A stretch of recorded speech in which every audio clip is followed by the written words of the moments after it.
Bonjour mes chers auditeurs, aujourd'hui on continue le cours sur le Shamir. Le Shamir, c'est un être merveilleux qui a été créé juste Ben Hashmashot, c'est-à-dire pratiquement entre la fin de la journée et le début de la nuit, vendredi soir, le dernier jour de la création du monde. Donc c'est vraiment un être surnaturel qui a existé et qui existe encore. Maintenant, on ne sait pas le lieu de son... On ne sait pas l'endroit où il se trouve. En tout cas, la dernière fois, je vous avais dit qu'il y a deux versions au sujet du Shamir. Le roi Shlomo avait besoin du Shamir pour tailler les pierres sans l'utilisation d'engins ferreux. Pas de fer. Il ne fallait pas qu'on entende des bruits de fer et de métal dans l'endroit où se trouvait le futur temple. Donc il s'est renseigné. Il y en a qui disent qu'il a réussi à avoir le Shamir en envoyant un aigle spécial qui est souvent nommé dans le Zohar et qui a été au Gan Eden et qui a récupéré ce ver qui était tout petit, qui avait vraiment la taille d'un grain d'orge. Mais une deuxième version, et ça c'est marqué dans la Gemara Gittin, il s'est renseigné comment on peut faire, et les sages de l'époque lui ont dit il faut que tu prends le Shamir. Et il s'est dit comment je peux trouver le Shamir? Où se trouve le Shamir? Comme le roi Shlomo était à l'époque le roi incontesté aussi bien du monde que des démons, c'est-à-dire des Shindalet, il a fait venir deux démons qu'il a attachés et sous la force, il leur a demandé où se trouvait le Shamir. Ils ont dit que parce eux-mêmes ne connaissaient pas l'endroit où se trouve le Shamir, mais sûrement Ashmedai, qui était le prince des démons, lui, il devait le savoir. Alors il leur a demandé où se trouve le roi des démons, comment on peut le contacter. Il a dit, voilà, il y a une montagne qui se trouve à tel endroit, et une fois par jour, le roi des démons descend, après avoir étudié à la yeshiva des cieux, il descend en bas, et il a préparé une cavité dans un rocher où il y a de l'eau. Et il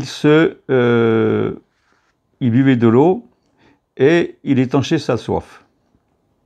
Donc ils ont bien décrit l'endroit où se trouvait cette montagne, et on voit que le roi Shlomo a envoyé pour ça quelqu'un de très important à son époque, car il était aussi bien quelqu'un d'important au temps du roi David, il était en vérité déjà le chef du Sanhédrin, il était aussi un grand général. Donc il a envoyé Benayahu ben Yehoada, qui était un homme extrêmement sage, extrêmement saint. Et il a donné à Benayahu, il a donné une chaîne où était gravé le nom de Dieu, et il a donné aussi un anneau pour le protéger, où était aussi marqué le nom de Dieu.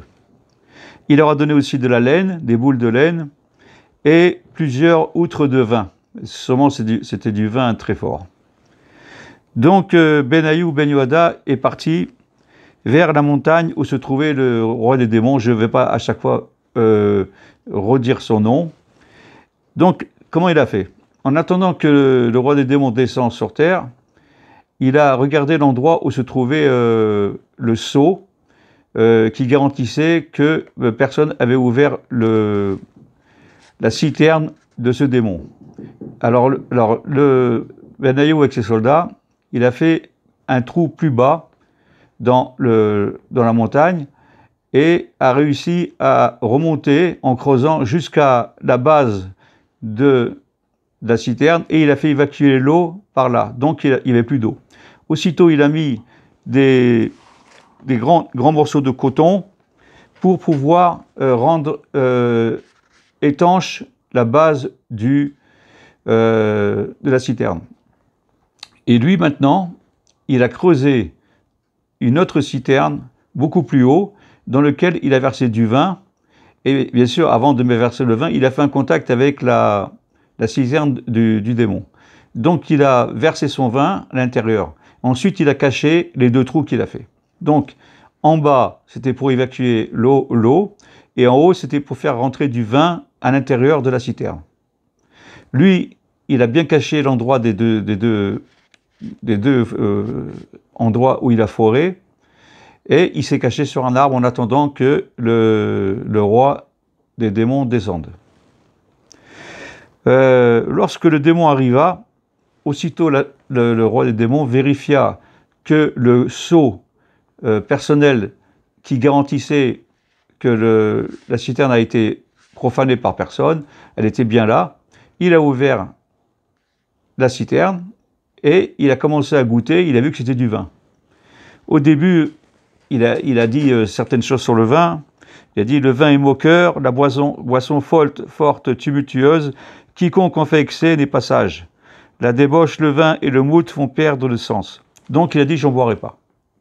Mais le soleil était tellement fort et il avait tellement soif que, succombant à son envie de boire pour se désaltérer, donc il a réussi, il a pris le vin, il a tout fini et il est devenu saoul. Donc il a dormi un profond sommeil. Aussitôt, Benayahu est descendu de l'arbre, il a pris la chaîne et il a entouré le cou et une partie du corps du roi des démons. Et comme j'ai dit tout à l'heure, il y avait marqué le nom de Dieu sur une plaque qui était accrochée à la chaîne. Lorsque le roi des démons s'est réveillé, Benayahu ben Yehoyada, il a dit: ah, ne bouge pas, car le nom de ton maître, le nom de Dieu est sur toi. Si tu te défends et tu casses la chaîne, tu casses le nom de Dieu. Lorsqu'il s'est aperçu de ça, le roi des démons s'est calmé tout de suite et n'a pas cherché à se délivrer. Donc il était prisonnier de Benayahu ben Yehoyada et de sa bande. Alors la Gemara elle raconte, lorsqu'ils marchèrent, le roi des démons cassa un palmier, ensuite il renversa une maison, puis passant devant la cabane d'une pauvre veuve, et comme la veuve avait dû voir qu'est-ce qu'il avait fait avant avec la maison, elle a dit: s'il te plaît, ne touche pas ma maison.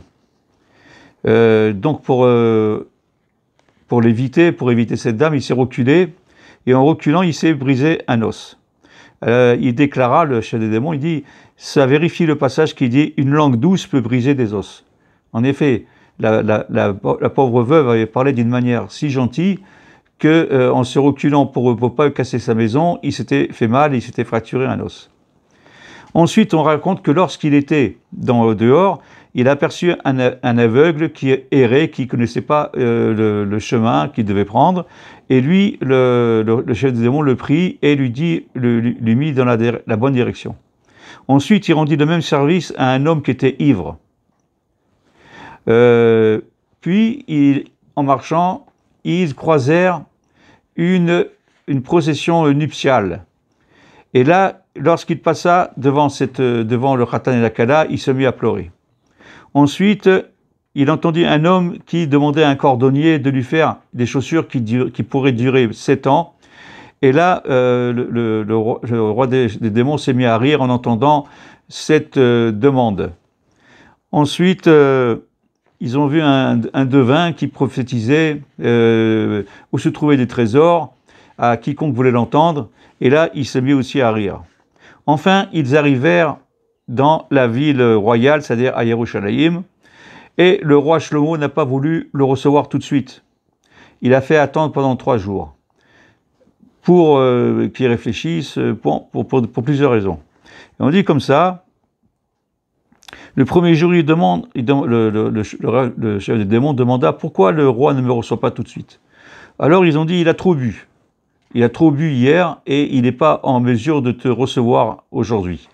Alors le démon prit une brique et la posa sur une autre brique. On rapporta ce fait au roi Shlomo.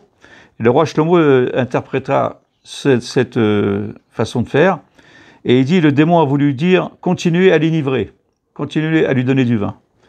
Le lendemain, le roi n'est pas venu aussi, et le roi des démons a demandé pourquoi le roi ne me fait pas appeler aujourd'hui. On dit: il a trop mangé. il n'est pas du tout à l'aise pour pouvoir te recevoir. Alors il prit la brique qu'il avait mis la veille sur l'autre brique et il l'a remis par terre. On raconta au roi Shlomo ce geste-là du roi des démons et il lui dit faites-le, ne lui donnez pas à manger aujourd'hui. Le troisième jour, finalement, le roi des démons fut introduit chez le roi Shlomo. Le chef des démons prit un grand bâton et il mesura 4 coudées sur le sol avec ce bâton. Puis il jeta le bâton devant le roi et lui dit « Quand tu mourras, roi Shlomo, tu ne posséderas en ce monde que 4 coudées. » Car c'est vrai, 4 coudées, c'est 2 mètres sur 2 mètres. C'est la surface que prend le corps d'un défunt lorsqu'il est enterré. Il dit, à présent tu domines, le chef des démons lui a dit, à présent tu domines le monde entier et tu n'es pas encore content, il faut aussi que tu me domines aussi, que tu me prives de liberté pour me faire venir devant toi. Alors le roi se défendit, il dit, je ne demande pas tellement. Il dit, je veux construire le temple et j'ai besoin du shamir. Donc on va voir prochainement comment il a réussi à avoir le lieu du shamir. Et ça, je vous le dirai dans la prochaine vidéo. Et je vous souhaite une très bonne santé et à bientôt.